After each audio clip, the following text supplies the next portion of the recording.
પણ લડ્યા છે. ક્યારેય ગુલામી અમે સ્વીકાર નથી કરી. કોઈના મગજમાં એવો ધુમાડો હોય તો કાઢી નાખજો. તમને અહીંયા આટલા બધા દારૂના બુટલેગરોના તમે પરમિશનો આપ્યા છે, કેમ અટકાવતા નથી? નામો આપો. કાળીઓ, ભૂરીઓ, લાલીઓ, ભોલીઓ આપો કે નામો? બંધ કરી દેજો. 10 પેટીના 5 લાખ, 20 પેટીના 10 લાખ.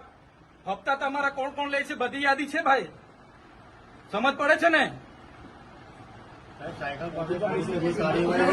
આટલો બધો તમે અહીંયા ગરીબો મજૂરો પરથી દંડ ઉઘરાવો છો વગર જોઈતો, તો આ ખાડા પડ્યા છે એના પર એફઆઈઆર કરો ને. લાયસન્સ નથી, આરસી નથી, વીમો નથી, એમ કરીને તમે દંડ 4-4 હજારના દંડ ફટકારો છો મજૂરિયાને. ખાડા પડ્યા છે અધિકારી પર ને કોન્ટ્રાક્ટર પર, કેમ એફઆઈઆર નથી કરતા ભાઈ? એ તમારા ફરજમાં નથી આવતું. બોલાવો તાત્કાલિક એટલે મજૂરોને ચોકડી પર રોકીને એમ મન ફાવે કલેક્ટર શ્રીને